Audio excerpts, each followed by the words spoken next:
podcast Olá está no ar, sou o Rafael Petracioli, seu anfitrião, aquele que está sempre por aqui. E hoje vocês estão de prova, ó, tô só, ó, não veio ninguém da bancada. Alô, Evilira, um beijo pra você, viu? Carlos Frederico, querendo, apareçam, vou dar uma chegadinha lá no RH. Mas para compensar, eu estou em excelente companhia.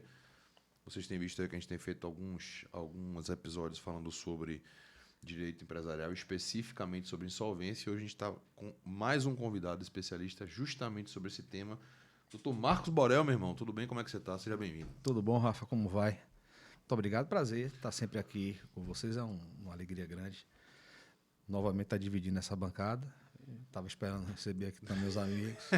Tava todo mundo esperando, na expectativa. Aí, todo mundo esperou, todo mundo se arrombou. Meu amigo João Glicério.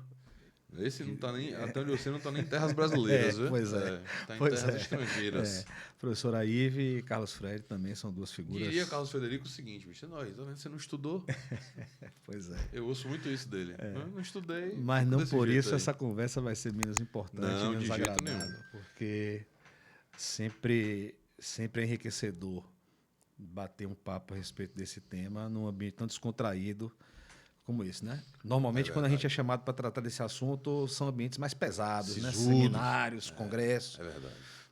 aulas e tal. E aí, num ambiente mais descontraído, a gente pode abordar temas e dúvidas e questões que normalmente, num ambiente mais acadêmico, isso não é tratado, né? Coisas do dia a dia, de pormenores da insolvência empresarial. E esse programa aqui traz essa possibilidade, assim, abre esse campo mais prático para que a gente possa bater um papo, até numa conotação mais coloquial, sim, né? Sim, Nossa pegada é essa. Numa linguagem mais acessível, para que as pessoas possam entender, compreender e até mesmo se interessar no estudo da disciplina.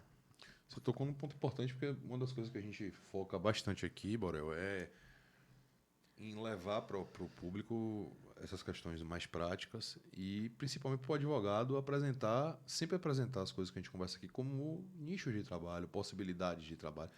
Incentivar que as pessoas estudem sobre os temas que a gente apresenta aqui. Insolvência não é uma coisa simples, pequena, não é uma disciplina que você aprende em uma sentada, a gente sabe disso. A prática é extremamente complexa. Não é por outro motivo, inclusive, que a gente está fazendo vários episódios com o tempo, porque não tem condição de sentar aqui em 1 hora e pouco falar tudo sobre insolvência. Nem existe jeito de se fazer isso, né?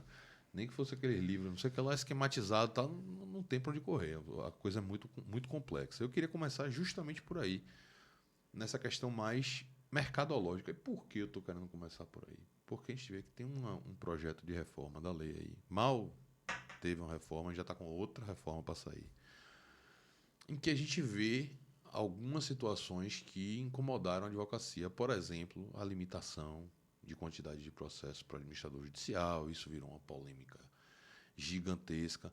Mas eu queria que você trouxesse para a gente essa questão mercadológica, porque não é de administração judicial só que o advogado vive dentro da insolvência, não é isso? Veja, a administração judicial é um nicho muitíssimo pequeno perto das opções e das possibilidades que o advogado tem para militar nessa área. A gente tem uma cultura, e aí eu me refiro aqui ao mercado do Nordeste, né? Não exatamente da Bahia.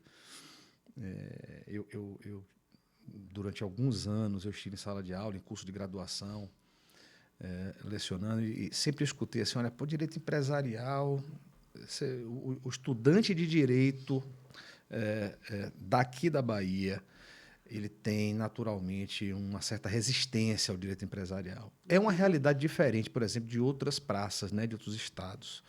Nós temos aqui... Aqui a gente faz até piada, na verdade, né? Direito empresarial, ninguém gosta de direito empresarial. Pois né? é. Mas eu acho no meio tem títulos de crédito. Não, eu acho que não é por aí. A solução é a insolvência se emancipar. Pô. Falar, eu não sou mais direito empresarial. E ir para ficar sozinho. Uma disciplina autônoma. Sou eu agora. Uma disciplina autônoma. Fica bom. Já se falou sobre isso, aí, né? Já houve um movimento aí de direito da insolvência. Existe um projeto encabeçado pelo professor Fábio Ulloa para retomar o direito comercial, um novo código comercial. Mas, assim, a par dessas questões meramente acadêmicas, assim, a nossa cultura jurídica, principalmente nas faculdades, sempre foi uma cultura que menosprezava o direito comercial até 2005 e o direito empresarial que substitui o direito comercial a partir daí, né? A gente tem assim, alguns guerreiros solitários da academia ainda, como o professor João Glicério, que praticamente sozinho levanta a espada do direito empresarial e defende a disciplina Sim. a todo custo, né? Acompanhei há pouco tempo atrás uma tentativa da universidade, por exemplo, de reduzir a carga horária do direito empresarial e o professor João é sempre um combatente, um fiel combatente, Verdade. para Batalhador, um viu? batalhador. Mas, enfim, a prática da advocacia na área do direito da insolvência, assim, ela perpassa diversas sub-áreas, né? O profissional que decide seguir por esse caminho e se prepara para isso, ele tem diversas opções. Eu nem diria que é uma área assim, exatamente complexa, né? É porque o direito da insolvência ele tem algumas questões muito específicas que se dissocia, por exemplo, do direito civil e do direito público, naturalmente. Mas, ao mesmo tempo, ela conversa com todas essas áreas. Eu digo isso porque alguém pode ter uma visão equivocada de dizer o seguinte: olha, o advogado empresarialista, o falencista, ele não tem que saber nada de direito do trabalho, por exemplo, né? O direito do trabalho milita lá o advogado trabalhista e é um grande erro. É um grande erro. Ele não tem que saber nada de direito tributário. Para isso tem um tributarista. Também é um grande erro. Quando você se depara diante de um processo de insolvência, seja ele uma recuperação judicial ou uma falência, o advogado ele tem que estar sintonizado com quase todas as áreas do direito. Então, se aquela empresa é uma empresa que tem atividades que geram impacto ambiental, ele precisa saber de direito ambiental. Sim. Ele não precisa ser um mestre absoluto naquela disciplina, mas ele precisa conversar com os ambientalistas de igual para igual. Ele tem que ter noções de direito ambiental. Ele precisa saber que o cliente dele pode, eventualmente, estar incorrendo em algum crime falimentar. Então, ele precisa ter noções de direito penal, de processo penal. Ele tem que obstar em sendo advogado, por exemplo, de um devedor, de um empresário devedor, ele precisa atuar fortemente na Justiça do Trabalho para evitar que seus ativos sejam constritos em desfavor da universalidade de credores que estão lá habilitados numa recuperação, por exemplo. Então, ele precisa estar em sintonia com todas essas áreas do direito, e isso, às vezes, traz uma resistência muito grande. Assusta, né? Assusta um pouco, mas depois que o profissional ele passa, ele se descortina o direito empresarial, ele percebe que não é tão complicado, né? Não é tão complicado. Essa cultura, que é uma cultura que sempre colocou o direito empresarial no segundo plano, com uma disciplina muito chata, tem mudado, tem mudado. É uma mudança, naturalmente, que é uma mudança lenta, né? Progressiva, lenta. Mas nós temos hoje um corpo docente de universidades daqui da Bahia, do direito empresarial, de nível altíssimo. E eu não me refiro só ao professor João Glicério, que talvez seja hoje a nossa maior expressão na academia baiana sobre direito empresarial. Temos diversos outros professores. Tem Lara Brito, nós temos o professor Rui, Ricardo Xavier já esteve aqui algumas vezes. Então, tem jovens professores que são estudiosos, o professor Marcos Calil. Então, tem diversos professores que estão resgatando a cultura do direito empresarial. E isso tem feito com que alguns estudantes tenham escolhido essa área para se profissionalizar. Até porque existe uma carência muito grande no mercado de profissionais dessa área. Você tocou em outro ponto agora aí. Ainda nessa questão. Galera, a gente vai falar sobre a questão do credor aqui, viu? Fique tranquilo, porque a gente tem que dar uma introduzida, senão se a gente chegar, né, botando tudo de vez, você não aguenta. Você fala dessa questão do mercado ser um mercado carente, de fato é. Né? Não se conhecem tantos profissionais que atuem com insolvência quanto você conhece de outras áreas do empresarial, societário. Você não conhece como você conhece civilistas, trabalhistas, tributaristas. Realmente é uma quantidade de profissionais menor. Ao mesmo tempo, eu queria te perguntar isso, não estou afirmando, quero ouvir você que é da área dizer. Me parece que o mercado também não é um mercado tão grande. Que eu vou explicar qual é o meu raciocínio. Eu não sou um advogado da área empresarial, apesar de usar do direito empresarial muitas vezes para pagar meus boletos. Mas não é a minha praia, né? Você sabe disso. Eu estudo ali o mínimo necessário para não dar pedrada na cara de ninguém, mas não sou um especialista. E o que eu vejo é que não só na Bahia, mas no Nordeste como um todo, não existe a cultura empresarial de se utilizar as ferramentas de insolvência, seja a recuperação judicial, seja a falência quando não tem mais jeito. Ah, quer dizer que não tem? Não, tem. Eu estou falando assim, olha, se você comparar com mercados maiores, Rio, São Paulo, você vai ver que não é só uma questão, que a questão de ter muito mais processo está ligada a uma questão que não é meramente jurídica, é uma questão de cultura empresarial. Você vai numa praça como São Paulo, você vai ver lá a falência da Avianca, uma mega empresa na área de aviação, e você vai ver a falência da padaria do seu Zé. Porque existe uma cultura. Olha, não está bem, tem que falir. Não está bem e dá para recuperar, tem que fazer um RJ. Aqui no Nordeste, a impressão que eu tenho é que o pessoal não tem essa cultura. Ó, tá mal, fecha, abre outra empresa com 2 laranjas, bota outra maquineta, vamos para cima. E aí você fica numa cultura de empresas abandonadas à própria sorte, que um dia minguarão e morrerão sozinhas sem passar pelo direito da insolvência. Isso torna o mercado pequeno realmente ou não tem nada a ver com o que eu estou falando? Tem tudo a ver, tem tudo a ver. Veja, é inegável que existe essa cultura do empresariado baiano. A solução de você colocar lá uma pessoa da confiança, um bom cítrico, né? Para poder abrir um novo negócio e você ir tocando como procurador. Isso sempre foi a regra do jogo. Sim, né? Sempre foi a regra do jogo, e muito porque na legislação falimentar que antecedeu a Lei 11.101, que é o Decreto-Lei 7661 de 1945, ele não tinha nenhuma ferramenta eficaz de solução de crise empresarial, de crise comercial. O comerciante, o empresário que se lançava numa antiga concordata, ele simplesmente abraçava um problema eterno. Ele ia morrer com aquela concordata ali. Eu não tenho conhecimento, não tenho, há alguns bons anos aí de mercado, não tenho conhecimento de uma concordata que foi encerrada em razão do cumprimento.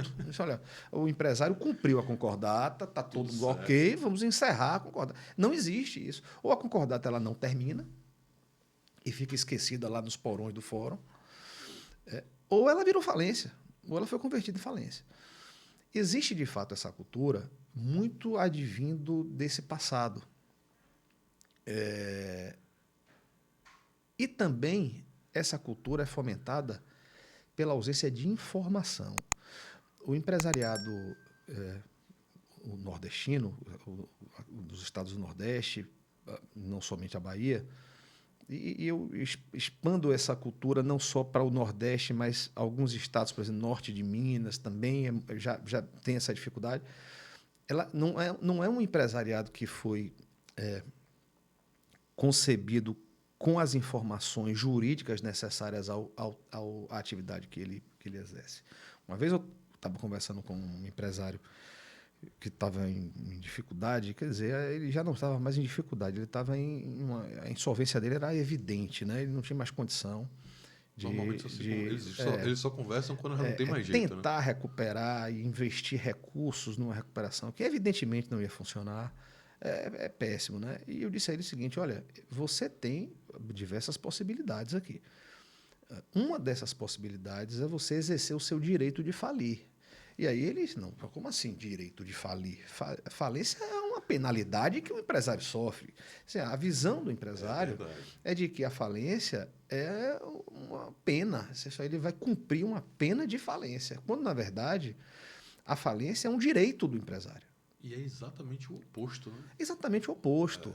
A falência, ela existe... Bom, a empresa, 99% das empresas que estão registradas hoje no país são empresas limitadas, de responsabilidade limitada. E quando você faz nascer uma sociedade limitada, uma empresa de responsabilidade limitada, você investe um capital e aquele capital investido, ele será o capital que você colocará no risco do negócio. Então você afeta uma parte do seu patrimônio em um capital social de uma determinada empresa de responsabilidade limitada, e é por isso que ela tem esse nome. A responsabilidade da empresa ela é limitada. Limitada ao quê? Ao capital que foi integralizado, aquele capital que foi construído para que ela possa nascer. Isso é público, então todo mundo que transaciona ali sabe que a responsabilidade daquela empresa tem É aquele teto ali. aquele capital. Naturalmente, existem algumas distorções de capital, algumas empresas que são subcapitalizadas, que deveria ter um capital social aumentado, majorado. Mas, enfim, numa situação de crise empresarial, a regra do jogo é de que o patrimônio daquela sociedade responda pelas obrigações que ela contraiu ao longo da sua vida.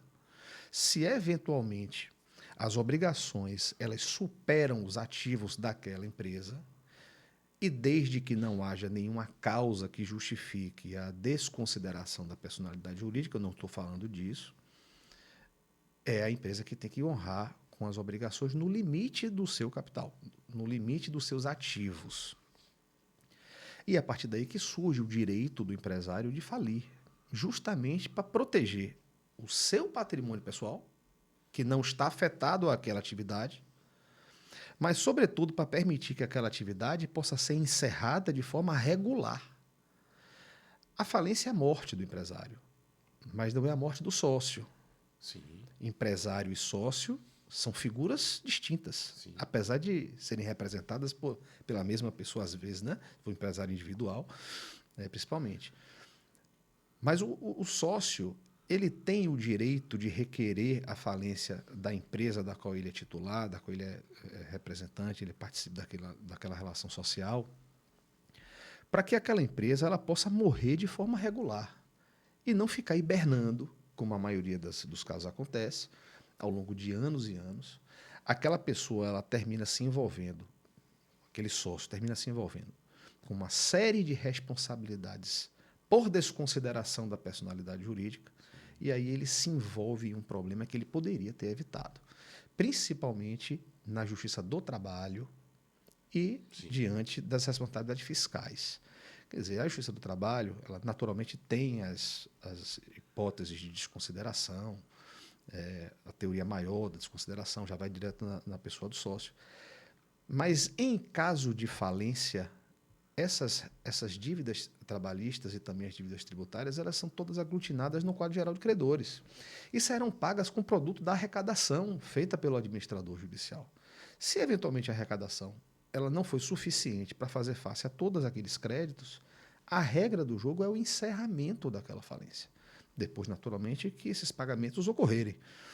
Mas isso não quer dizer que o sócio tenha que responder com seu patrimônio pessoal sobre a diferença não paga na falência. Sim. Se o cara simplesmente larga de mão e coloca lá a atividade, abre uma atividade em nome de um, abre outra atividade em nome do outro, ele está ali decretando sua prisão perpétua. Eu nunca vou me resolver. Eu não vou mais poder ter conta em banco, não vou poder mais ter um cartão de crédito, não vou poder mais fazer nada em meu nome, ter um patrimônio, um carro, absolutamente nada, porque alguém vai pegar. Já foi. Né?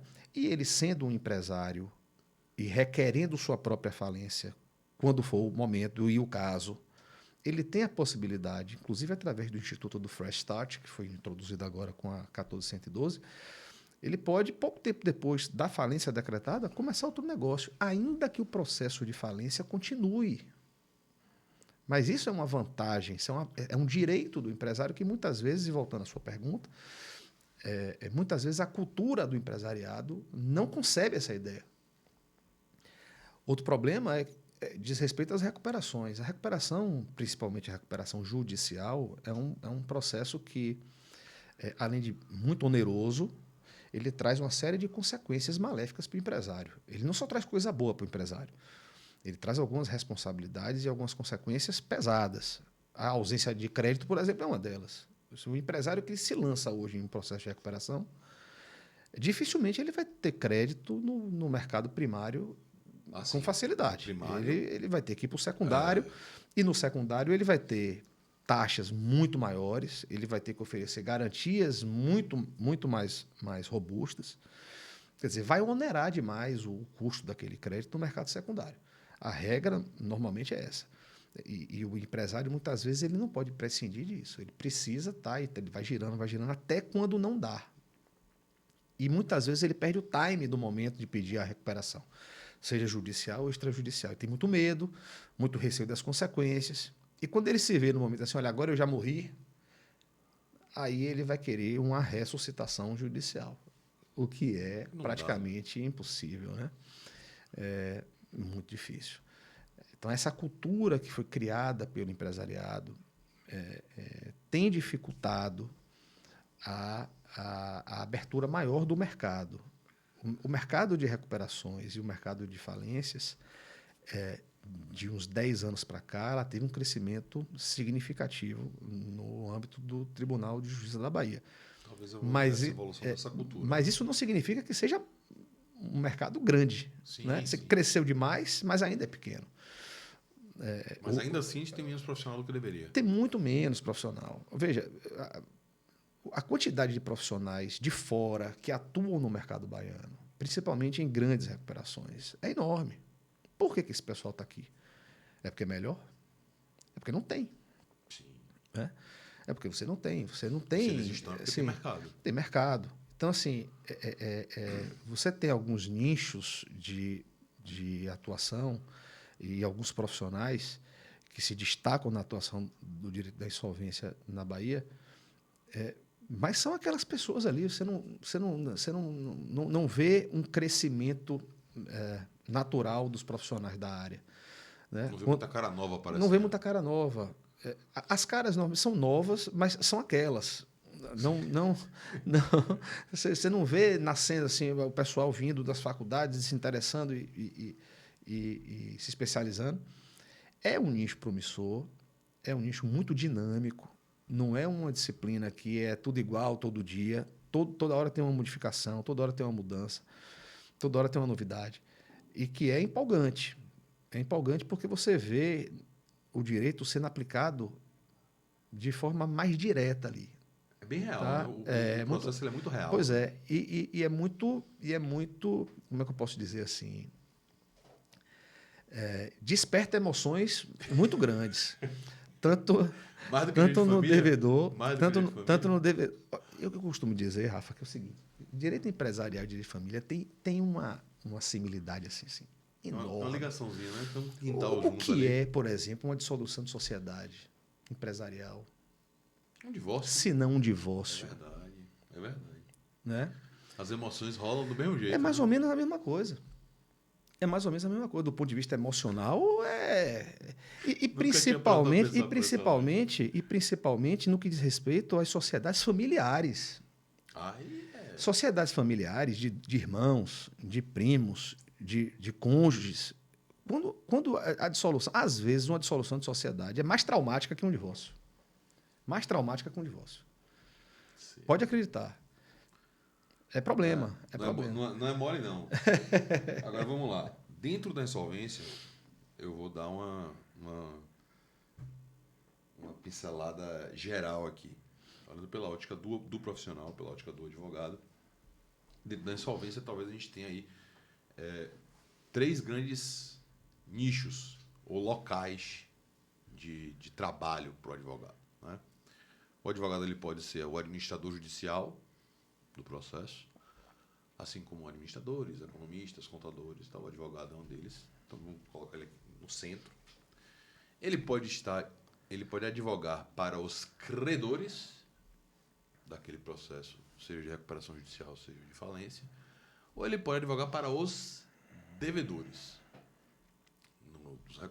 a recuperanda ou a falida, né? Não sei nem se pode falar ainda mais falida, né? Porque acho que cientificamente falando não é nem correto, né? O falido é a pessoa jurídica que morre, né? Pronto. Que morre. E o falido, ele, embora não tenha mais personalidade jurídica, porque a personalidade jurídica morreu, ele tem capacidade processual, ele pode intervir nos processos. Sim. Então a gente tem essas 3 grandes áreas aí, certo? Hoje o nosso bate-papo ele está focado especificamente para a questão do devedor. É isso? Como você preferir. Vamos lá. Não, do credor, a gente combinou do credor. Foi do credor. Do credor, tá maluco, né? Tá maluco. A primeira dificuldade que eu. E aí, para quem está chegando agora e quer trabalhar, para as 3 grandes atuações que a gente está falando aqui, para mim, essa dificuldade, se ela não for a maior, ela é uma das maiores.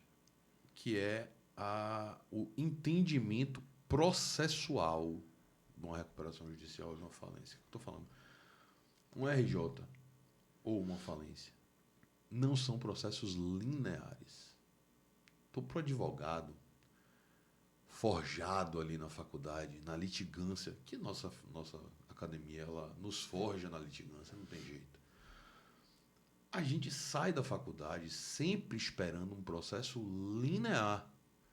Uma petição inicial, uma contestação, qualquer que seja o nome da peça que mude de área para área. Né? Uma instrução processual, uma sentença, uma fase recursal, trânsito em julgado, cumprimento de sentença. A gente sai da faculdade esperando essa linearidade. Na insolvência, meu amigo, pode ter o que for, menos linearidade. O processo ele não é, ele faz voltas o tempo todo e, como você já falou aqui agora há pouco, ele é muito vivo, ele é muito real, as coisas estão acontecendo ali, as ingerências do processo de insolvência na vida real, elas são imediatas ali, as coisas acontecem com uma vivacidade muito grande. Essa talvez seja uma das grandes dificuldades que o profissional olha e fala, rapaz, mas eu não consigo entender como é que isso funciona aqui. Nessa perspectiva, você como advogado do credor consegue enxergar uma linearidade melhor do que se você fosse advogado do devedor ou se você fosse administrador judicial? Veja, você começou a pergunta estabelecendo uma premissa de que tem 3 grandes áreas de atuação. Sim, né? sim. Fica à vontade para falar os outros nichos. Eu estou falando... Não, eu quero chamar, assim, trazer uma informação que é curiosa. Uma grande parte dos clientes do nosso escritório, você trazendo aqui a vivência prática, né? São outros advogados. Como assim? São advogados, por exemplo, de sindicatos que têm créditos trabalhistas a receber e se vê envolvido em uma recuperação judicial. Aí buscam vocês para poder... São advogados que possuem créditos, por exemplo, no âmbito das varas do consumidor que está movendo uma série de execuções contra uma determinada empresa. Essa empresa se vê envolvida em uma recuperação judicial. Então, esses profissionais que são especialistas em suas áreas, quando veem os seus créditos ou o crédito dos seus clientes afetados por uma recuperação judicial, muitas vezes eles não sabem o que fazer. Muitas vezes acham que sabem, e aí termina piorando o que já está ruim. E, às vezes, a gente é chamado para dar auxílio a esses colegas. O que eu quero dizer com isso é o seguinte: a atuação do advogado que defende crédito em uma recuperação, ela tem que iniciar com uma concepção de que o processo de recuperação judicial ele envolve múltiplos interesses. Múltiplos interesses. Não existe, por exemplo, a concepção de autor e réu em um processo de recuperação judicial. Exatamente. Existe autor, mas não existe réu.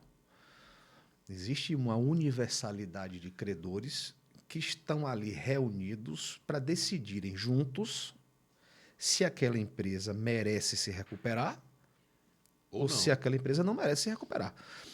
A participação dos credores em um processo de recuperação judicial tem outras participações, a gente vai falar sobre elas, mas, basicamente, o objetivo da participação desses credores é para que eles tomem a decisão em assembleia se aquele empresário irá se recuperar ou se ele não vai se recuperar, se ele merece ter a falência decretada. Bom, é claro que, ao lado desse grande motivador da participação dos credores nos processos de recuperação, existem as demandas paralelas e individuais. Sim. E é a partir daí que aquele advogado que defende o crédito precisa atuar com conhecimento para que o crédito do seu cliente, primeiro, possa ser devidamente habilitado ou desabilitado de uma recuperação judicial, quantificado da maneira correta e possa ser executado da maneira correta. Um processo de recuperação, Rafa, ele naturalmente começa com a publicação de uma decisão que processa o pedido de recuperação. O juiz, quando ele recebe um pedido de recuperação, ele, depois de analisar as condicionantes, as condições da ação, todos os pressupostos objetivos, ele defere o processamento da recuperação. Isso não significa que a empresa está recuperada ou que tem plano aprovado. Ele simplesmente diz o seguinte: olha, eu autorizo que o processo seja aberto, para que devedor e credores possam negociar a forma de condução das atividades empresariais. Vou deixar vocês tentarem. Naturalmente que essa decisão ela surte diversos efeitos, efeitos tanto para os credores quanto para o devedor, mas possibilita que os credores eles possam fazer a defesa individual do seu crédito, naturalmente habilitando o seu crédito naquela recuperação, participando das discussões em assembleia de credores e votando o plano que será apresentado pelo devedor. Então, assim, o credor ele precisa ficar atento, porque a primeira coisa que ele precisa saber e entender é que nem todo crédito ele será afetado numa recuperação judicial. Como assim? Diga aí o que é afetado para a galera que não sabe. Veja, quando uma empresa pede recuperação judicial, todos os credores daquela empresa, em regra, eles serão reunidos em uma assembleia e seus créditos serão pagos de acordo com o que disser um plano que a empresa vai apresentar. A empresa apresenta um plano de recuperação e nesse plano de recuperação ela vai dizer como é que ela vai pagar aqueles créditos. Todos que estão ali. Todos aqueles créditos que existem. Mas existem alguns créditos que eles não se submetem a esse plano de recuperação judicial. Ou seja, eles não são afetados pelo processo de recuperação judicial. São créditos que são alguns créditos possuem algumas garantias especiais, por exemplo, o crédito que possui alienação fiduciária. Sim, esse está fora. O crédito que possui alienação fiduciária, ele não vai participar do conclave lá da Assembleia de Credores. O credor ele vai tomar a providência de buscar recuperar o bem que está na posse do devedor, para que com isso ele possa satisfazer o seu crédito. Créditos que nascem depois do pedido de recuperação judicial, ele também não se submete ao concurso de credores, né? Então, vou dar um exemplo. A empresa pede recuperação judicial hoje e daqui a 3, 4 meses ela contrata um funcionário. Já estando em recuperação judicial, ela contrata um funcionário. E ela não paga as verbas salariais, não paga o FGTS, enfim, resolve demitir 1, 2, 3 anos depois e tenta trazer aquele crédito para dentro da recuperação judicial. O credor ele precisa ficar atento, e naturalmente o advogado que o assessora, para dizer o seguinte: olha, esse crédito ele não se submete à recuperação judicial porque ele nasceu depois de iniciado o processo de recuperação. São chamados créditos não sujeitos ou créditos extraconcursais. Então, todos esses detalhes têm que ser do conhecimento do advogado para que ele possa habilitar o crédito, quando for o caso, ou desabilitar o crédito, quando for o caso de um crédito extraconcursal como esse que eu trouxe. Muitas vezes o devedor, e é natural que o devedor tente aglutinar todas as suas dívidas num plano, primeiro porque ele poderá desagiar diversos créditos, a partir da proposta aprovada, e ele pode se organizar para fazer um pagamento escalonado de modo que traga a ele uma folga financeira. Então, ele vai querer trazer todos, inclusive os créditos extraconcursais, muitos devedores tentam incluir no plano de credores. Se ninguém gritar. Exatamente. Então, o credor ele precisa ficar atento para saber, olha, peraí, o meu crédito ele é sujeito ou ele é não sujeito ao plano de recuperação? Se ele for sujeito ao plano de recuperação, então ele tem que ser habilitado de forma correta, para que você não tenha uma habilitação deficiente e depois que a sua habilitação estiver absolutamente concretizada, você querer resolver consertar. É um conserto muito mais difícil, às vezes não dá mais para consertar em razão da preclusão e onerosa. Então, assim, o processo linear bilateral que existem nas demandas cíveis, nas demandas do consumidor, nas demandas trabalhistas, elas não acontecem da mesma forma num processo de recuperação judicial. São múltiplos interesses, são múltiplas partes, e se eventualmente o magistrado que conduz aquele processo ele resolver processar todas as demandas individuais existentes entre credor e devedor dentro do processo de recuperação, o processo vira um monstro. O processo vira um monstro. E não é raro. As tentativas são muitas. E tudo se perde ali dentro. Né? As tentativas são muitas. Então, você vê, por exemplo, um determinado devedor que pretende, dentro do processo de recuperação judicial, fazer com que um fornecedor continue lhe fornecendo mercadoria. Olha, o fornecedor parou de me fornecer mercadoria. E, naturalmente, ele vai tentar fazer com que o juiz determine que o fornecedor continue a fornecer dentro do processo de recuperação judicial. E aquilo é uma lide que não tem nada a ver com o processo de recuperação judicial. Isso é um problema que deveria ser tratado em ação autônoma. Em ação autônoma. Uma obrigação de fazer. Ainda que você use como argumento a existência. O fato de você estar em recuperação. Mas deveria ser. Então, existe uma tentativa de buscar a bilateralidade de contencioso dentro de um processo de recuperação e que o magistrado que o conduz tem que ficar muito atento, porque, às vezes, ele se vê envolvido em uma lide paralela ou em diversas lides paralelas dentro de um processo de recuperação que não tem esse propósito e que envolve partes que não têm absolutamente nada a ver com aquele assunto. Essa semana eu participei de uma audiência, o juiz convocou todos os credores para uma audiência, todos os credores, são centenas de credores. A audiência não dava para ser em loco por conta da quantidade de credores, precisou ser virtual. E a audiência foi iniciada, a pauta da audiência era uma discussão a respeito do corte da energia que a companhia de energia procedeu ao empresário devedor. Quer dizer, era uma briga entre a companhia de energia e o devedor. Assim, o que é que todos os outros credores estavam fazendo ali? Absolutamente nada, assistindo. Né? Isso deveria ser objeto de um processo autônomo para permitir que a recuperação judicial ela caminhe com a celeridade que a própria Lei 11.101 determina que ela tenha. Mas a gente entra num caminho um pouco nebuloso da questão da técnica, como você falou aí. Né? E aí não só a técnica dos advogados envolvidos, mas o próprio juiz. Então, se o juiz não estiver muito ciente do... E aí não faz... Isso eu achei interessante para você, tocou nesse ponto, eu achei uma forma diferente de olhar, porque não é necessariamente um conhecimento de lei. Né? É um conhecimento que vem, de fato, de experiência. Tocar um processo de insolvência tem muito de você ter experiência naquilo ali. Porque o juiz que vem do processo 100% linear e ele entra para trabalhar dentro de um processo de insolvência, ele tem que virar uma chave muito forte. Certamente, né? Certamente. Inclusive do próprio papel dele. O papel dele, juiz ali, é de um facilitador, é de um condutor de caminhos, mas ele não é o resolvedor, no final das contas. Né? A ideia é exatamente essa.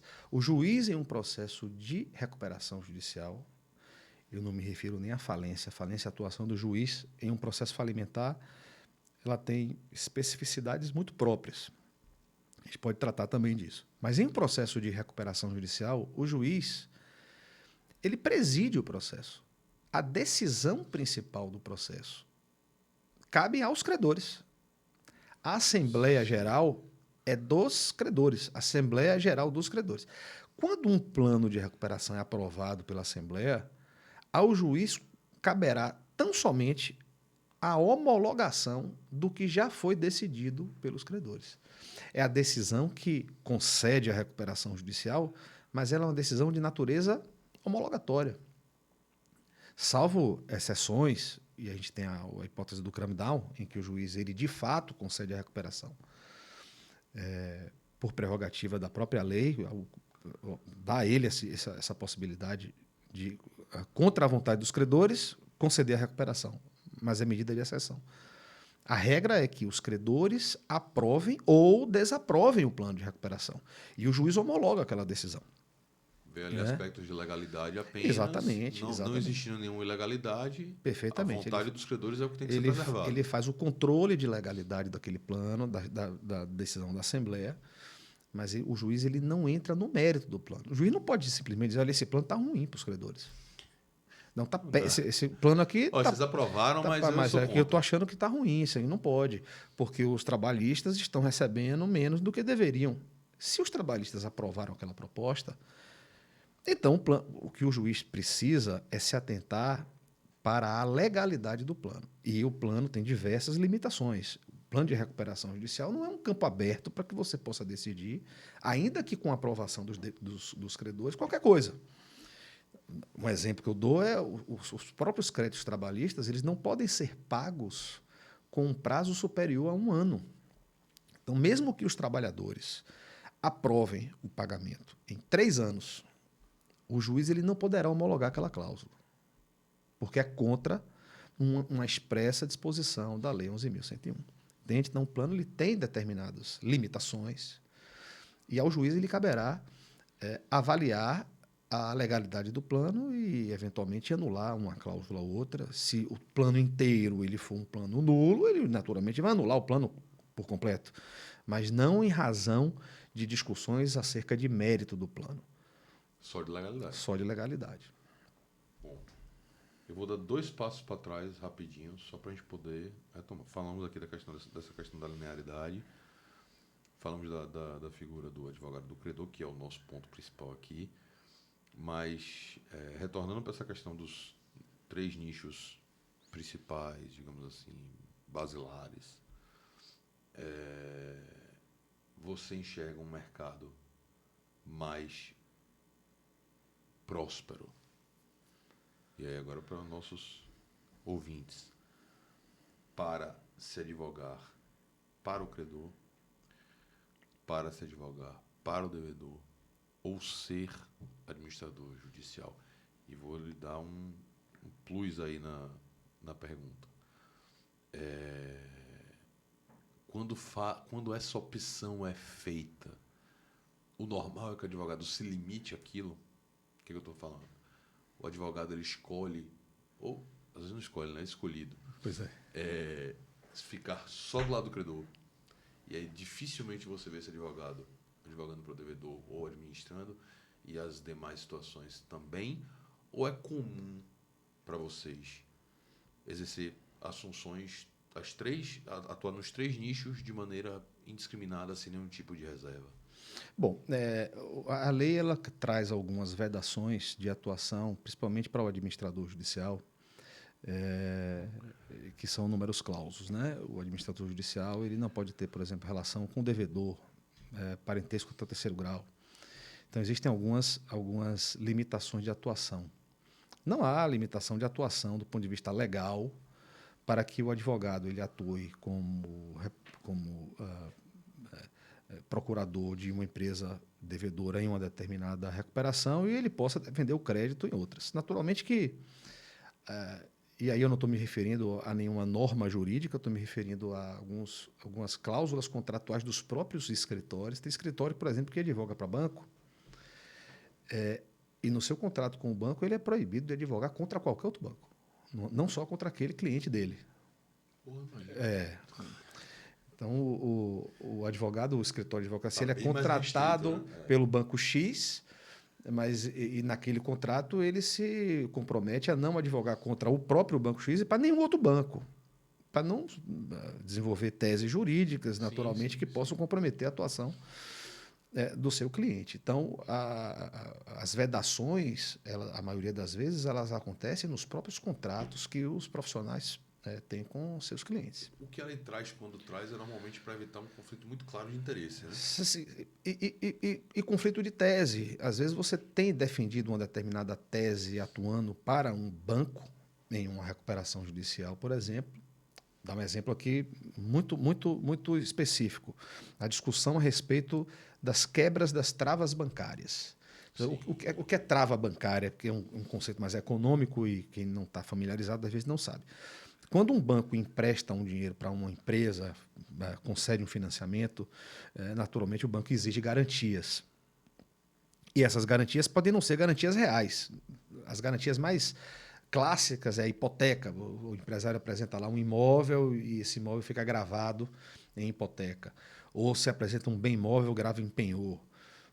Ou a alienação fiduciária de automóveis, de imóveis, enfim.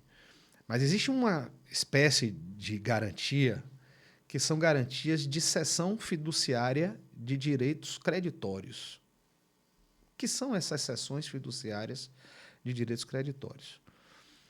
A empresa que toma um financiamento, ela naturalmente ela possui contratos com clientes. Ela desenvolve determinadas atividades.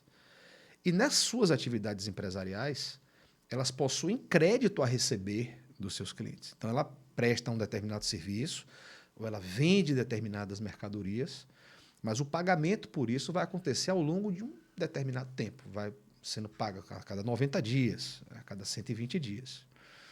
Esses créditos que ainda não viraram dinheiro, é um direito futuro de crédito, podem ser cedidos aos bancos em garantia de financiamentos. É o que se chama de cessão fiduciária de direitos creditórios. Então, esses bancos, ou melhor, essas travas bancárias, como é assim dita, elas não se submetem à recuperação judicial. Porque antes de pedir a recuperação judicial, aquele crédito já havia sido cedido ao banco, ou seja, já pertence àquele banco. Não pertence mais ao devido. Ainda que aquele crédito esteja na posse do empresário, mas ele pertence ao banco. Isso é a tese. Essa é a tese defendida, essa é a tese aceita pela jurisprudência, pela majoritária jurisprudência, e é a tese que os bancos defendem. Mas a gente teve, por exemplo, o caso das lojas americanas, em que houve, no processo de recuperação judicial, e eu aqui absolutamente à vontade porque é um processo público, houve a quebra das travas bancárias.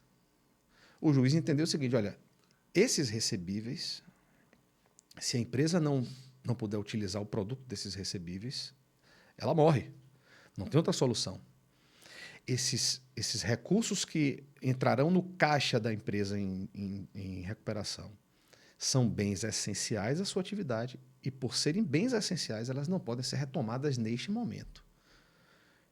E essas travas bancárias foram quebradas. Então, assim, caso a caso, uma recuperação judicial recente da AgroGalaxy, lá no estado de Goiás, também teve trava bancária desconstituída. Então, é pontual. Depois que o STJ pacificou a matéria, isso deixou de ser ficou mais pontual. Ficou muito mais pontual, exatamente, mais restrito, mas ainda existe. Em determinados casos existe. Então, observe que aquele escritório ele defende essa posição. E, de repente, ele está no patrocínio de uma RJ em que o seu cliente empresário precisa exatamente da quebra da trava bancária para poder sobreviver. Como é que vai ser isso, né? Então, tem essas questões de natureza ética e, às vezes, contratuais que impedem que o advogado atue em todos os ramos. Né? Não é uma regra geral. Não é o fato de dizer, olha, se você começou a trabalhar para devedor, você não pode trabalhar para um credor. Claro que não. Não é por aí. Né?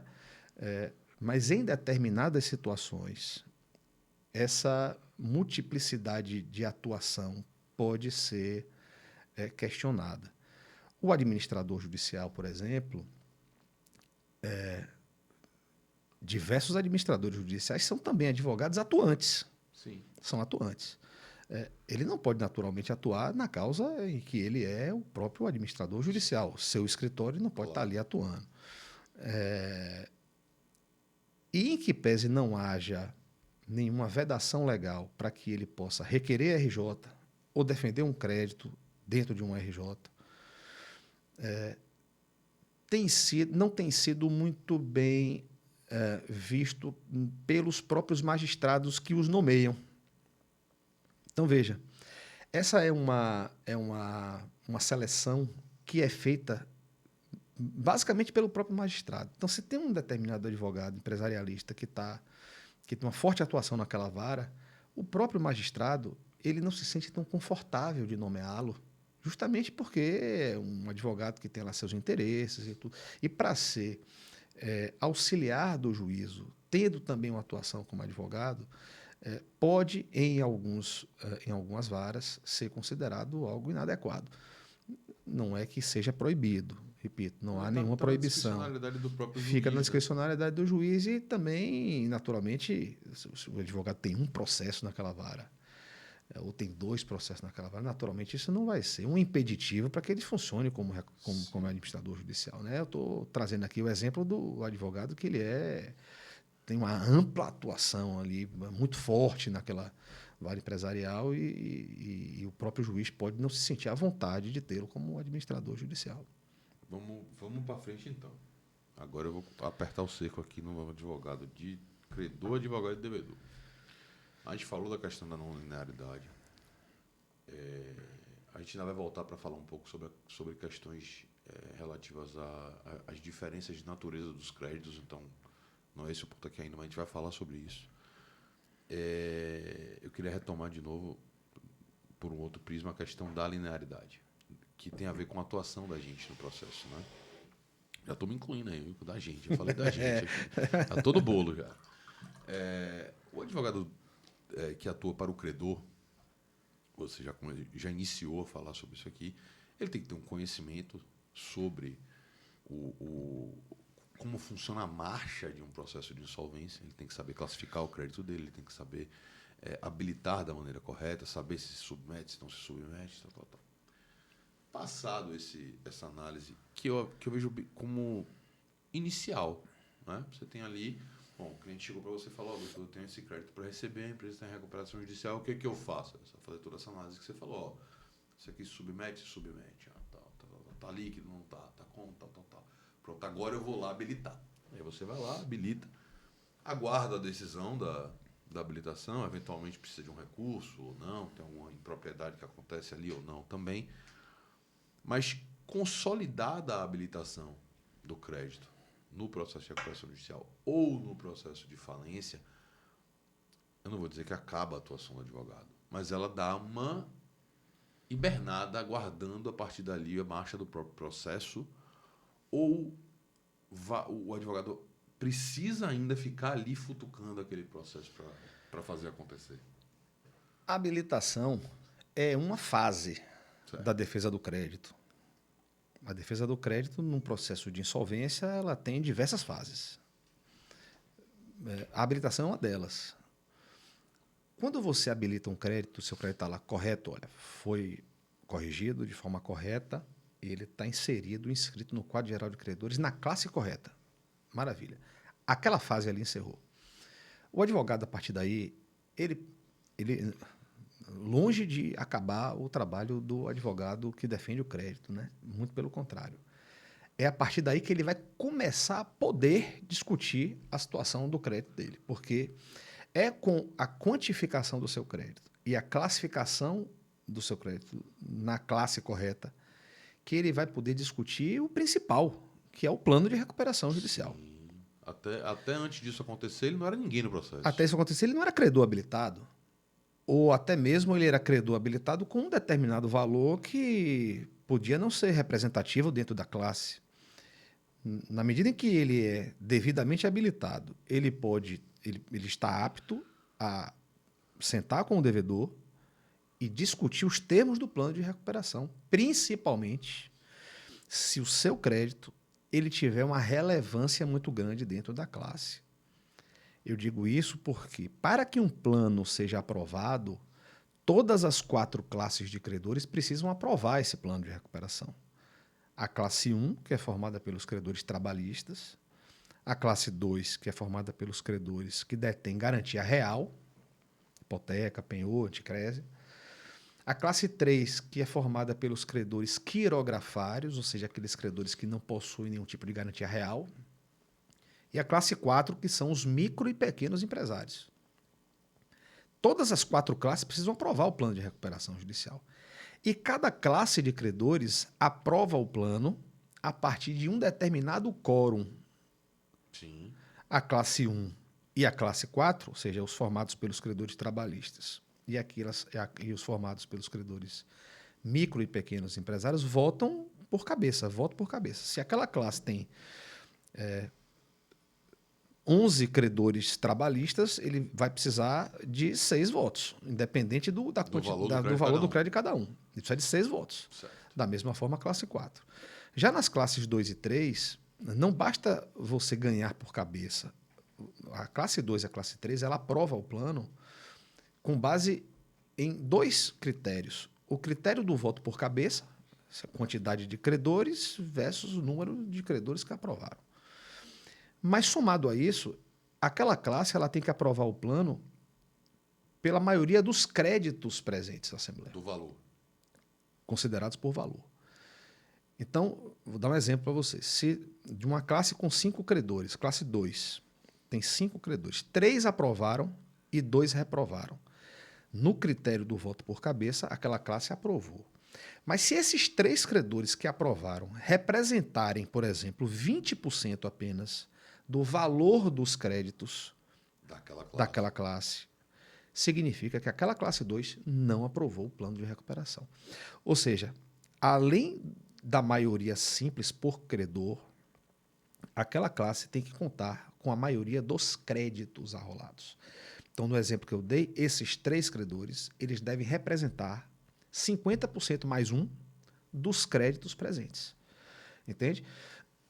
Então, o credor que tem um valor maior a receber nas classes 2 e 3, ele tem uma relevância maior na decisão. Exatamente. Mas para que ele possa ter essa relevância, ele primeiro tem que estar regularmente habilitado.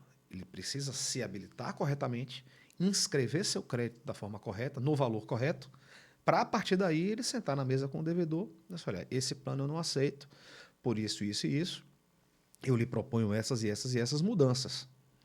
E o devedor vai avaliar a conveniência de fazer aquelas mudanças, a possibilidade de fazer aquelas mudanças. Às vezes o devedor, ele, simplesmente, por mais que ele queira, ele não pode.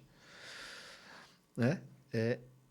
E o advogado do credor, ele estará diariamente nessa negociação até a Assembleia Geral de Credores.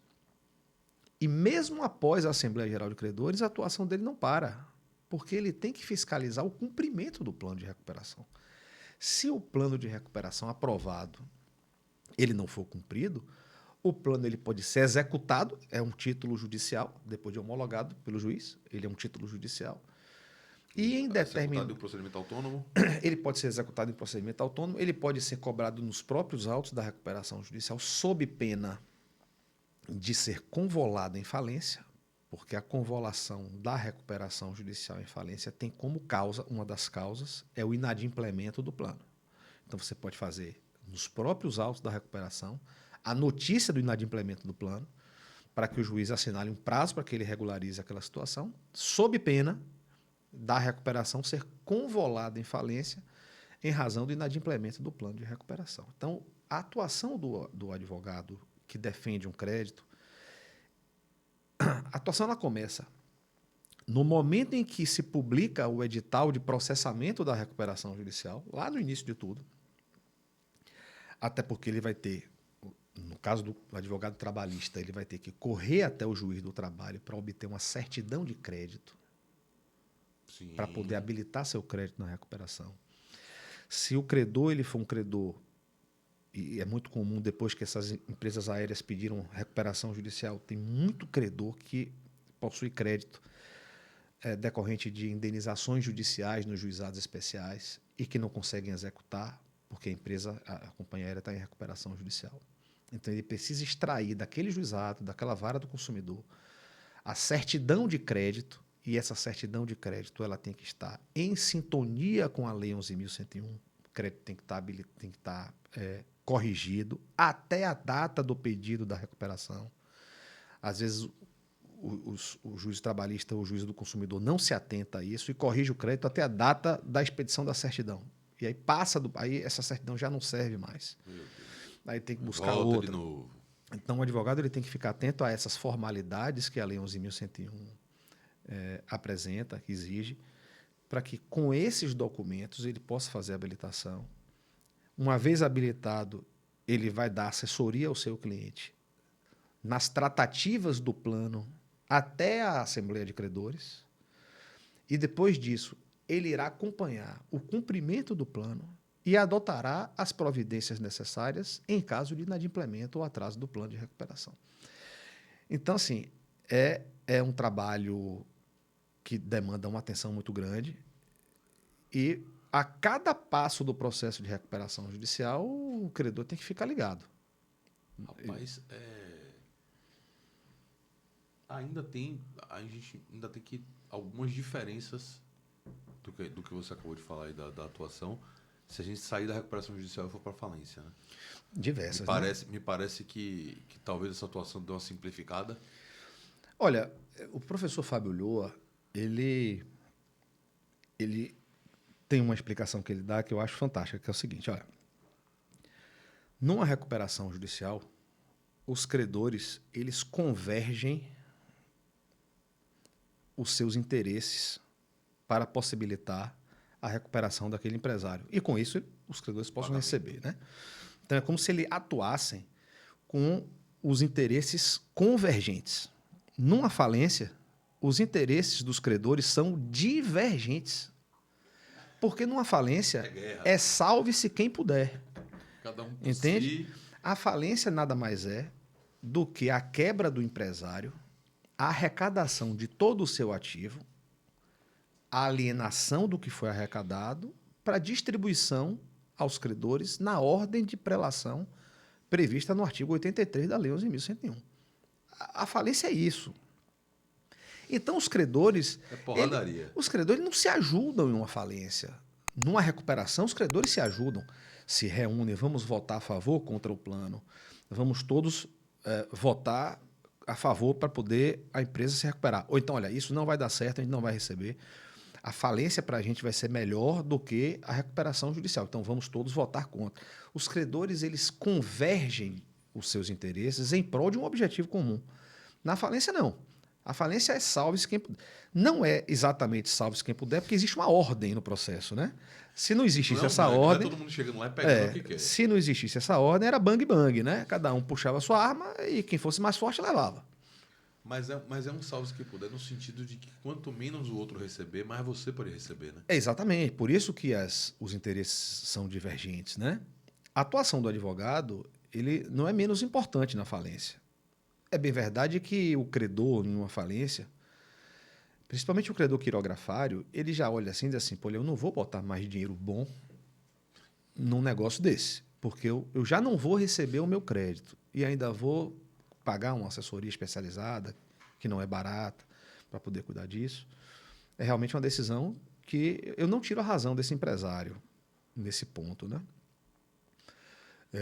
O credor quirografário, ele só receberá depois de todos os credores extraconcursais, depois de todos os trabalhistas, depois de todos os credores com garantia real, todos os tributários, para depois começar a pagar a classe dos credores quirografários. Você conhece algum processo de falência que os quirografários todos receberam? Todos não, mas conheço que parte deles sim. Parte deles Só sim. isso aí já é uma vitória. Né? Sim. Eu acho que são pouquíssimos, né? Muito poucos, muito poucos. Até porque a falência ela tem uma característica muito peculiar, que é a seguinte: falência demora. A recuperação judicial muitas vezes não demora, mas a falência demora. E no que demora a falência, a quantidade de créditos extraconcursais aumenta significativamente. O que são esses créditos extraconcursais? Bom, vou dar um exemplo. A empresa que faliu, ela tem máquinas, equipamentos. Essas máquinas precisam ser guardadas em algum lugar. Aí o administrador judicial aluga um galpão. Quem está alugando é a massa falida. A massa falida precisa pagar aqueles aluguéis. Claro. Precisa pagar o vigilante para tomar conta lá do imóvel. Enfim, todos esses créditos que nascem no processo de falência são créditos que devem ser honrados antes de todo mundo. A remuneração do administrador judicial quando aquela empresa estava em recuperação, que não foi paga. Então, tudo aquilo vira créditos extraconcursais. Então, quanto mais tempo demora uma falência, maiores são os créditos extraconcursais que têm que ser satisfeitos. Isso faz com que a possibilidade dos credores concursais, principalmente os quirografários, receberem, se torne muito pequena. Rapaz, Daqui que chegue no credor. Tem mais, né? É uma relação inversamente proporcional. Enquanto as dívidas tendem a crescer, a avaliação dos ativos tende a cair, porque os bens depreciam. Entende? Rapaz, é interessante essa sua observação, porque o processo de falência entra aí, na verdade, praticamente como um catalisador dessa relação perversa, né? Porque ele acaba demorando demais e fazendo justamente essa equação que você falou Pois é. andar mais rápido, né? Era para ser, né? A 1412 ela trouxe inovações no processo de falência que tinham como objetivo justamente dar essa celeridade. Por exemplo, a venda antecipada de bens. Assim, ó, começou a falência, tem bens a arrecadar, já arrecadou aqui, vende rápido. E a venda no processo de falência ela tem que seguir um rito específico previsto lá no artigo 142, que é o leilão. Então você pode, claro, existem situações em que um bem de dificílima liquidez pode ser até vendido por venda direta. Mas a regra é que se coloque em leilão. Então você coloca um leilão, não teve arrematante, não teve licitante. Então a própria lei determina que o segundo leilão, segunda praça, ela ocorra possibilitando que os interessados arrematem aquele bem, aquele ativo por 50% do valor da avaliação. E se ainda assim não existirem licitantes interessados, a terceira praça pode ser realizada a qualquer preço. Então, essa é uma inovação que foi trazida pela 1412, Aquela 2020. Preço viu e tal, morreu.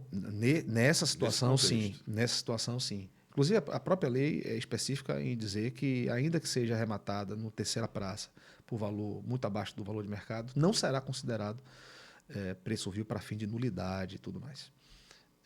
Então, tem algumas disposições na Lei 11.101, depois da modificação ocorrida em 2020, que trazem a possibilidade de uma falência mais rápida.